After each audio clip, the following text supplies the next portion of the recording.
لیکن اگر کوئی یہ سمجھتا ہے کہ رمضان ختم تو ہماری ذمہ داریاں بھی ختم، تو یہ بات غلط ہے۔ رمضان کے ختم ہونے کے بعد ذمہ داری ختم نہیں ہوتی بلکہ ذمہ داریاں بڑھ جاتی ہیں۔ رمضان نے جو ہمیں پیغام دیا تھا اس پیغام کو لے کر کے ہمیں اٹھنا ہے، اور جس طریقے سے رمضان میں ہم اعمال سے، مسجد سے، اللہ سے جڑے ہوئے تھے، اسی طریقے سے رمضان کے علاوہ بھی ہمیں جڑنا ہے۔ اگر ہم ایسا کرتے ہیں تب رمضان کے اصل مقصد کو پانے والے ہیں، اور جو قرآن نے لعلکم تتقون کا وعدہ کیا تھا، جو صفت بتائی تھی، جو وجہ بتائی تھی رمضان کے روزے کے فرض ہونے کے سلسلے میں، وہ وجہ اور اس مقصد کو ہم حاصل کرنے والے ہوں گے۔ اور اگر ہم اس طریقے سے نہیں کرتے تو پھر ہم وہ مقصد پورا کرنے والے نہیں ہیں، اور مقصد کو حاصل کرنے والے ہم شمار نہیں ہوں گے۔ لہذا رمضان آیا اور ہم کو اعمال سے لگایا، رمضان آیا اور رمضان کی برکت سے اللہ نے ہم کو اپنے قریب کیا اور اپنے گھر بلایا، اور ہم بار بار 5 وقت مسجد میں آئے۔ رمضان آیا، اس نے ہمیں احساس کرا کر کے گیا کہ فجر کی نماز کے لیے اٹھنا اتنا مشکل نہیں ہے۔ رمضان آیا، رمضان ہم کو یہ باور کرا کر کے، خیر بات کہہ کر کے گیا کہ گرمی کی اس تپش میں، دھوپ کی اس تپش میں ظہر کی نماز باجماعت پڑھنا مشکل نہیں، پڑھ سکتے ہیں۔ رمضان آیا، یہ پیغام دے کر کے گیا کہ کام کی بھاگ دوڑ میں ہم عصر اور مغرب کی نماز بھی پڑھ سکتے ہیں۔ رمضان آیا، یہ ہمیں پیغام دے کر کے گیا کہ ہم عشاء کی نماز جتنی بھاری سمجھتے ہیں اتنی بھاری بھی نہیں، بلکہ رمضان میں تو ہم نے مزید 20 رکعتیں پڑھی، 37 رکعتیں ہم نماز پڑھتے رہے، اور عام دنوں میں 17 رکعتیں۔ تو رمضان ہمیں یہ پیغام دے کر کے گیا۔ مزید خلاصہ کلام یہ کہ رمضان آ کر کے پیغام جو دے کر کے گیا وہ یہ کہ اگر انسان اور مسلمان یہ پکا ارادہ اور عزم مصمم کر لیتے ہیں کہ اپنا جو تعلق اللہ سے ٹوٹا ہوا اور چھوٹا ہوا ہے، اس تعلق کو ہم کو اللہ سے ضرور مضبوط کرنا ہے، تو اللہ کی مدد اترے گی، اللہ کی فتح، اللہ کی طرف سے نصرت کا معاملہ ہوگا۔ اور اگر ہم اپنے آپ کو بدلنے کی کوشش ہی نہ کریں تو اللہ کی طرف سے پھر فیصلے بھی ویسے ہی آتے ہیں۔ ہم جس طریقے کا اعمال کرتے ہیں اس طریقے کے فیصلے اللہ کی طرف سے اترتے ہیں۔ رمضان کے بعد بہت ساری ذمہ داریاں بڑھ جاتی ہیں۔ چند ذمہ داریوں میں سے سب سے پہلا کام تو یہ ہونا چاہیے کہ جس طریقے سے ہم نے رمضان میں استغفار کی کثرت کی ہے، ہم کو رمضان کے بعد بھی استغفار میں لگنا ہے، کیونکہ ہم ہر انسان خطا کار ہے، ہر انسان گناہ گار ہے۔ اللہ کے رسول علیہ السلام نے فرمایا کلکم خطاؤن وخیر الخطائین التوابون، فرمایا کہ تم سب کے سب گناہ گار ہو، تم سب کے سب سے خطا ہونے والی ہے، تم سب سے غلطیاں ہونے والی ہیں، تم سب کوتاہی کرنے والے ہو۔ بعد میں اللہ کے رسول نے گناہ گاروں کی تعریف فرمائی۔ گناہ تو سب کریں گے، لیکن گناہ کرنے والوں میں بہتر شخص کون ہے؟ ہر ایک کے اندر یہ جذبہ اور یہ سوال پیدا ہوگا کہ گناہ گار، اور اس کے بعد اللہ کے رسول تعریف کر رہے ہیں کہ گناہ گاروں میں سے تعریف کے لائق کون ہے؟ تو اللہ کے رسول علیہ السلام نے فرمایا کہ وخیر الخطائین التوابون، تم میں سے بہترین خطا کرنے والا، یہ جملہ دیکھیے، تم میں سے بہترین گناہ کرنے والا، تم میں سے بہترین خطا کرنے والا، تم میں سے بہترین غلطی کرنے والا وہ ہے جو کثرت سے توبہ استغفار کرنے والا ہے، جو کثرت سے توبہ استغفار کرنے والا ہے۔ دوسری جگہ فرمایا اللہ کے رسول علیہ السلام نے کہ التائب من الذنب کمن لا ذنب لہ، جو گناہوں سے توبہ کر لیتا ہے وہ ایسا ہو جاتا ہے جیسے اس کے کھاتے میں گناہ لکھا ہی نہ گیا، اس کے پاس گناہ ہو ہی نہ۔ تو گناہ کرنا بڑی بات نہیں ہے، گناہ ہو جاتا ہے، لیکن گناہ کے بعد توبہ نہ کرنا یہ بڑا گناہ ہے، یہ بڑی محرومی کی بات ہے۔ اور اگر گناہ کے بعد توبہ کی توفیق ہو گئی تو سمجھ جایا جائے کہ اللہ کا خاص کرم ہے، اللہ کا خاص فضل ہے، اللہ والوں کے ساتھ، اولیاء اللہ کے ساتھ، صحابہ کرام رضی اللہ عنہم اجمعین اور تابعین جتنے بھی بزرگان دین گزرے ہیں، اللہ والے گزرے ہیں، ان کے بارے میں قرآن پاک میں صاف کہہ دیا گیا کہ اگر یہ لوگ اپنے اوپر کچھ ظلم کر لیتے ہیں یا کچھ غلط کام سرزد ہو جاتا ہے تو یہ ان کو اللہ کی طرف سے فوراً تنبہ ہوتی ہے، اور یہ اللہ سے جو ہے استغفار کرنے لگتے ہیں، معافی مانگنے لگتے ہیں، اور اللہ معاف بھی کر دیتے ہیں، اللہ معاف کر دیتے ہیں۔ بھائی اللہ کو کیا پڑی ہے نہ معاف کر کے کوئی مانگے اللہ سے اور اللہ نہ دے؟ جب ہمارے گھر کے باہر ایک بھکاری آتا ہے، ہاتھ پھیلاتا ہے، کثرت سے پڑا رہتا ہے، روتا ہے، گڑگڑاتا ہے اور بغیر لیے جاتا نہیں ہے، تب بھی ہم اس کو کچھ دے دیتے ہیں۔ یہ تو ہم انسانوں کا معاملہ ہے، ہم گناہ گاروں کا معاملہ ہے۔ اللہ تو بڑا کریم ہے، اللہ تو بڑا رحیم ہے۔ اللہ جو رمضان کے مہینے میں 1 کا 70 دینے پر قادر ہے، اور رمضان کے مہینے میں معافی مانگنے پر، معاف کرنے پر قادر ہے، کیا وہ اللہ رمضان کے بعد بدل گیا؟ نہیں بدلا، اللہ وہی ہے، بس فرق یہ ہے کہ بدل ہم گئے، ہم نے اپنے آپ کو بدل لیا، ہم اپنے آپ کو بدل لیتے ہیں۔ اگر ہم نے اپنے آپ کو نہیں بدلا اور وہ رمضان کے اعمال اور معمول پر ہم جمے رہے، جس طریقے سے رمضان میں جمے ہوئے تھے، قرآن پاک کی تلاوت کی کثرت کرتے رہے، اللہ سے تعلق کو مضبوط کرتے رہے، تو حال یہ ہے کہ اللہ کی مدد و نصرت ویسے ہی اترے گی جس طریقے سے رمضان میں اتر رہی تھی۔ ہم کو ویسے ہی ثواب ملے گا جس طریقے سے رمضان میں مل جاتا، بشرطے کہ اخلاص ہو، بشرطے کہ اخلاص ہو، دکھاوا نہ ہو، ریاکاری نہ ہو، رسم و رواج نہ ہو، ایک فارمیلٹی نہ ہو، اللہ کے رسول علیہ السلام کا طریقہ شامل ہو، اللہ کی رضا شامل ہو۔ نیت میں اگر یہ تمام چیزیں ہوں گی تو اللہ کی طرف سے وعدے ہیں، اور بڑے بڑے وعدے ہیں۔ لہٰذا اگر ہم سے گناہ ہو رہا ہے تو مسئلہ یہ نہیں کہ گناہ ہو رہا ہے، ہم کو سوچنے کی ضرورت یہ ہے کہ گناہ کے بعد ہمیں توبہ کی توفیق ہو رہی یا نہیں ہو رہی، ہمیں توبہ کی توفیق ہو رہی یا نہیں ہو رہی۔ اور یہ توبہ اور استغفار کرنا ایک فرض ہے، واجب کا درجہ رکھتی ہے۔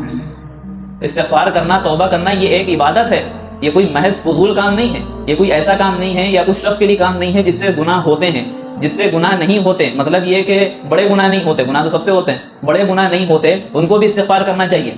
اچھا یہ بتائیے کہ اللہ کے رسول صلی اللہ علیہ وسلم سے بڑھ کر کے کوئی معصوم ہے؟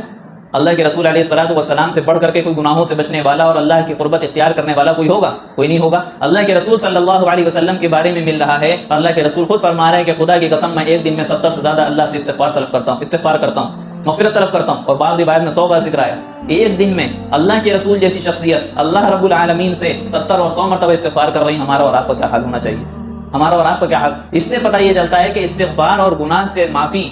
توبہ کرنا اور اللہ کی طرف جھک جانا، اللہ سے لگاؤ پیدا کر لینا، انابت کر لینا اور اللہ کے آگے اپنے ہاتھ کو پھیلا دینا، اپنے ماتھے کو رگڑ دینا، اپنی ناک کو رگڑ دینا، یہ ایک عبادت خاص ہے، یہ ایک الگ سے عبادت ہے، اس پہ الگ سے ثواب ملتا ہے۔ اور یہ صرف گناہ گاروں کے لیے نہیں،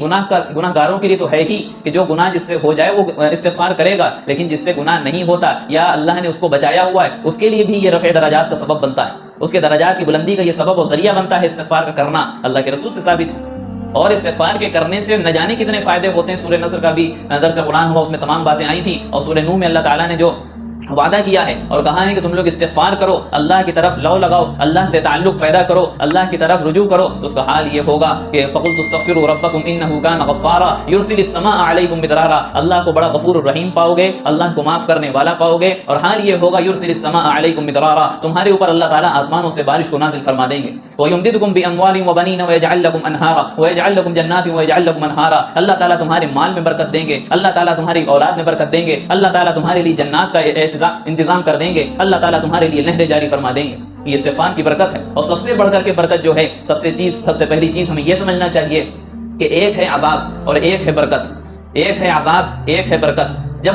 عذاب جہاں پر ہوتا ہے وہاں پہ برکت نازل نہیں ہوتی، اور جہاں پہ برکتیں نازل ہو جاتی ہیں وہ عذاب کو آ کر کے کاٹ دیتی ہیں۔ جہاں پہ برکت اللہ کی نازل ہو جاتی ہے، جہاں کی اللہ کی رحمت آ جاتی ہے، وہاں عذاب کٹ جاتا ہے، عذاب چھٹ جاتا ہے۔ لہٰذا یہ دونوں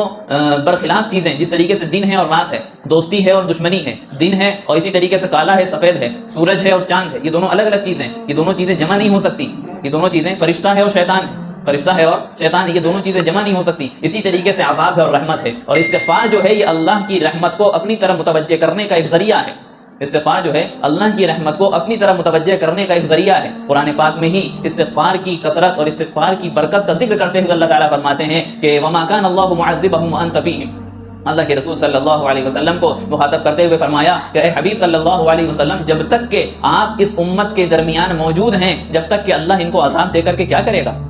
اللہ ان کو عذاب دے کر کے کیا کرے گا؟ اللہ کو کیا فائدہ ہے ان لوگوں کو عذاب دینے میں؟ اللہ کو کیا فائدہ ہے ان لوگوں کو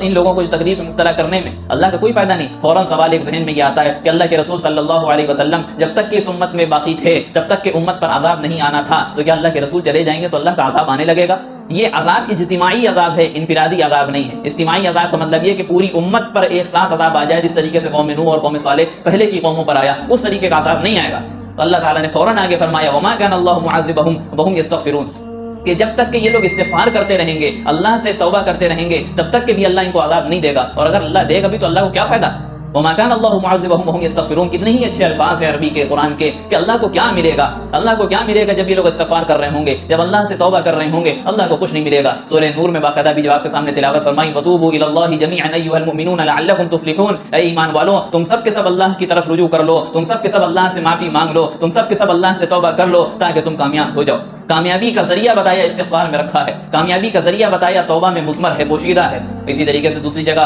غالباً 28ویں پارے میں، بلکہ 28ویں پارے میں فرمایا وَتُوبُوا إِلَى اللَّهِ تَوْبَةً نَصُوحًا، آپ اللہ تعالیٰ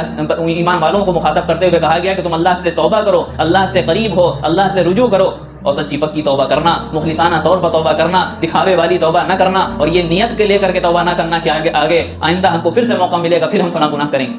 ایسا کام نہ کرنا۔ لہٰذا استغفار کرنا یہ رمضان کے بعد بھی ہمارے لیے ضروری ہے، جس طریقے سے رمضان میں ہمارے لیے ضروری تھا۔ اور رمضان کے بعد کے کاموں میں ایک پہلا کام ہم کو یہ سمجھ میں آتا ہے قرآن و حدیث کے مطالعے کے بعد کہ ہم کو استغفار کرنا ہے۔ اسی طریقے سے بہت سارے کام ہیں جو ہم رمضان میں کرتے رہے، قرآن پاک سے ہم کو تعلق جوڑنا، کیونکہ رمضان کا مہینہ رمضان کا مہینہ قرآن کا مہینہ قرار دیا گیا، شہر رمضان الذی انزل فیہ القرآن، قرآن کا مہینہ۔ اب جو پیغام لے کر کے آیا، بعض دفعہ ہوتا یہ ہے کہ پیغام لانے والے سے بڑا پیغام ہوتا ہے، پیغام لانے والے سے بڑا پیغام ہوتا ہے۔ ایک بادشاہ ہے، اس نے کسی اپنے خاص غلام کو ایک پیغام اور ایک گفٹ لے کر کے کسی رعایا، کسی پرجا کے پاس بھیجا، تو اس لانے والے کا تو احترام ہوگا ہی کیونکہ راجا نے بھیجا ہے، لیکن جو راجا نے اور بادشاہ نے پیغام اور گفٹ اور ہدیہ اور عطیہ بھیجا ہے، اس کا مقام بہت زیادہ بڑا ہوتا ہے، کیونکہ بادشاہ نے ڈائریکٹ پرجا کو بھیجا ہے، بادشاہ نے ڈائریکٹ رعایا کو بھیجا ہے، بڑے آدمی نے ڈائریکٹ چھوٹے آدمی کو بھیجا ہے۔ اسی طریقے سے اللہ تعالیٰ بھیجنے والے ہیں، رمضان کو ذریعہ بنایا ہے، رمضان کو ذریعہ بنایا ہے، اور بھیجی جانے والی جو چیز ہے وہ قرآن ہے، بھیجی جانے والی چیز جو ہے وہ قرآن ہے۔ اللہ نے جو قرآن کو بھیجا ہے، رمضان کے مہینے میں بھیجا ہے۔ رمضان کا مقام تو ہمیں سمجھ میں آتا ہے، لیکن اللہ کا بھیجا ہوا قرآن، اس کا مقام ہمیں سمجھ میں نہیں آتا۔ ہم کو اس کے مقام کو بھی سمجھنا ہے کہ جس طریقے سے ہم نے رمضان میں باقاعدہ قرآن پاک کی تلاوت کا اہتمام کیا، اسی طریقے سے ہم کو کوشش کرنا ہے کہ روزانہ ایک رکوع، روزانہ آدھا پارا، پاؤ پارا، ایک صفحہ، جو ہم سے اللہ ہم کو توفیق دے ہم پڑھ سکتے ہیں، ہم کو پڑھنا چاہیے۔ ہم کو ہمارا تعلق قرآن سے مضبوط ہونا چاہیے۔ آج ہمارا حال یہ ہے کہ قرآن کو ہم نے مردوں کی کتاب بنا لیا، قرآن پاک کو آج ہم نے بخشنے کی کتاب بنا لیا، قرآن پاک کو آج ہم نے برکت کی کتاب بنا لیا، قرآن پاک کو ہم نے جو ہے ایک فارمیلٹی کے طور پر اپنے بچوں کو پڑھا دیا جائے، اور پڑھانے والا کیسا ہو، پڑھنے والا کیسا ہو، قاعدے کی رعایت ہو نہ ہو، جیسا پڑھنا چاہے ویسا پڑھ لے، ہم سے اس سے کوئی مطلب نہیں، بس وہ بچہ پڑھ جانا چاہیے۔ لہذا قرآن اس لیے نازل نہیں ہوا تھا، قرآن بار بار اور ہر جگہ یہ کہہ رہا ہے کہ ہدی للناس، ہدی للناس، یہ ہدایت کے لیے ہے، یہ ہدایت نامہ ہے، یہ قانون کی کتاب ہے، یہ کانسٹیٹیوشن ہے تمہارا، یہ تمہارا آئین ہے، اس سے تمہاری دنیا میں بھی تم کو ترقی ملے گی، اس سے تم کو آخرت میں بھی ترقی ملے گی۔ لیکن حال یہ ہے کہ آج ہم نے اس کو ثواب کی کتاب سمجھ کے رکھا ہے۔ ثواب ملے گا، ضرور ملے گا، اس سے انکار نہیں ہے، لیکن اس کو اگر ہم نے ہدایت کی کتاب نہیں سمجھا اور اس کے ذریعے سے ہم نے روشنی حاصل کر کے اپنے راستے کو اختیار نہیں کیا، تو ہم سیدھے راستے پر نہیں چل سکتے۔ جب تک کہ راستے پر جانے کے لیے ہمارے پاس روشنی کا انتظام نہیں ہوگا، کسی لائٹ کا انتظام نہیں ہوگا، ہم سیدھے راستے پر نہیں چل سکتے۔ اور اس روشنی کا انتظام اللہ تعالیٰ نے قرآن پاک کی شکل میں نازل فرما دیا، قرآن پاک کی شکل میں اللہ تعالیٰ نے نازل فرما دیا۔ لہٰذا یہ دو چیزیں اور اس کے علاوہ بہت ساری چیزیں ہیں کہ ہم کو اللہ احکام شریعت، جس طریقے سے ہم نے رمضان میں پابندی کی، نمازوں کی، ہم نے رمضان میں پابندی کی اس چیز کی کہ ہم اللہ کو ناراض کرنے والا کوئی کام نہ کر سکیں، اور خاص طور سے روزہ رکھ کر کے جو حلال چیزیں تھیں، کھانا پینا اور تمام چیزیں، ان چیزوں سے ہم بچے رہے۔ جب اس سے بچنا ہمارے لیے آسان ہو گیا تھا رمضان کے مہینے میں، تو اب رمضان کے جانے کے بعد ہمارے اوپر بڑی ذمہ داری عائد ہوتی ہے، اور بڑی ذمہ داری عائد ہوتی ہے کہ اللہ نے جو حرام کر دی ہیں چیزیں رمضان کے علاوہ بھی، رمضان کے اندر بھی، ان چیزوں سے ہم اپنے آپ کو بچائے رکھیں، ان چیزوں سے اپنے آپ کو ہم روکے رکھیں، اور اللہ کا قرب حاصل کریں، اللہ کا تعلق حاصل کریں۔ یہ وہ تمام چیزیں ہیں جو رمضان کے علاوہ بھی ہمارے اوپر ضروری ہیں۔ جس طریقے سے ہم نے نماز وغیرہ کا اہتمام کیا، قرآن کا اہتمام کیا، ذکر کا اہتمام کیا، استغفار کا اہتمام کیا، دعاؤں کا اہتمام کیا۔ اس وقت امت کو کتنی ضرورت ہے دعاؤں کی، اس وقت امت محتاج ہے دعاؤں کی۔ ہم کو چاہیے کہ ہم دعاؤں کا اہتمام کریں، اللہ سے لو لگائیں، اللہ سے رجوع کریں۔ آخری مسئلہ، ویڈیو اگر اچھی لگی ہو تو لائک کریں، شیئر کریں، اور چینل کو سبسکرائب کرنا نہ بھولیں، اور ساتھ ہی ساتھ بیل آئیکن کو پریس کریں تاکہ نئی ویڈیو کی نوٹیفیکیشن آپ کو ملتی رہے۔